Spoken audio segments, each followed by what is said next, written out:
3. Test of self-realization. ASHTAVAKRA said, "Now that you know your real self, as one and indestructible, quite unaffected by all change, if you're established in this knowledge, how could you have any interest in such work as earns your keep and builds a store of useful wealth? It's only from one mistake, from falsely knowing one's own self, that fondness and affection rise for objects seen deludedly as physical or mental things. It's like the greed of someone who has misperceived plain shell of pearl, confused by a mistaken dream of costly silver fancied here. Now you have realized I'm that in which all things appear and disappear throughout experience like waves and water on the sea.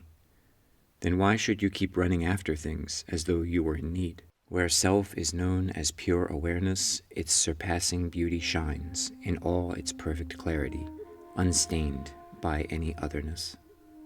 When this is heard and understood, how can one yet be passionate to join in physical embrace that's always somehow limited and compromised by body's imperfections and impurities?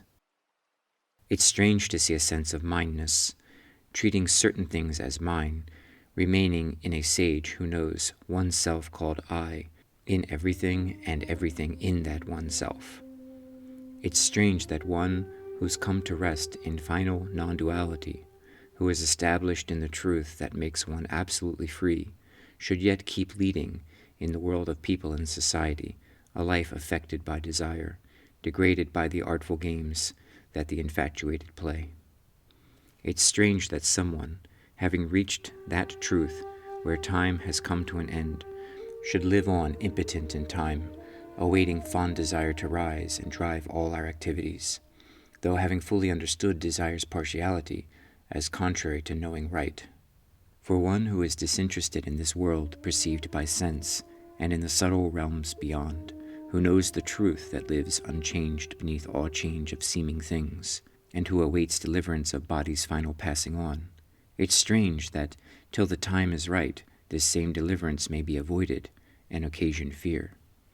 No matter whether praising or feasted, nor tormented and condemned, a sage, established in the truth of self, seen always absolute, is not made pleased, nor gets enraged. To be great-hearted is to see one's mind and heart acting just like other minds and other bodies acting in the objective world, with every act found thus apart from unaffected self within. How then could any praise or blame disturb the one who sees like this? When all the seeming things of world are seen as just illusory, all interest in them is gone.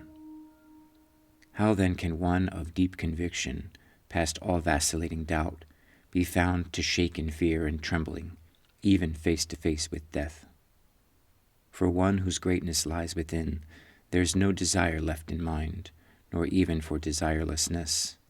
To whom or what can be compared someone who's found that happiness is only knowing one's own self? When someone knows from one's own nature, all that's seen through mind and body turns out to be no such thing. The different objects that appear when seen through personality are shown not to exist at all when known from what one really is. With differing things found non-existent, how can one of deep conviction, past all vacillating doubt, make out one thing fit to accept and something else fit to refuse? With interest in object things, renounced by falling back within, there one is found desirelessness beyond all pairs of opposites. For one who's there, disinterested enjoyment is spontaneous, quite unconcerned with seeking pleasure or avoiding any pain.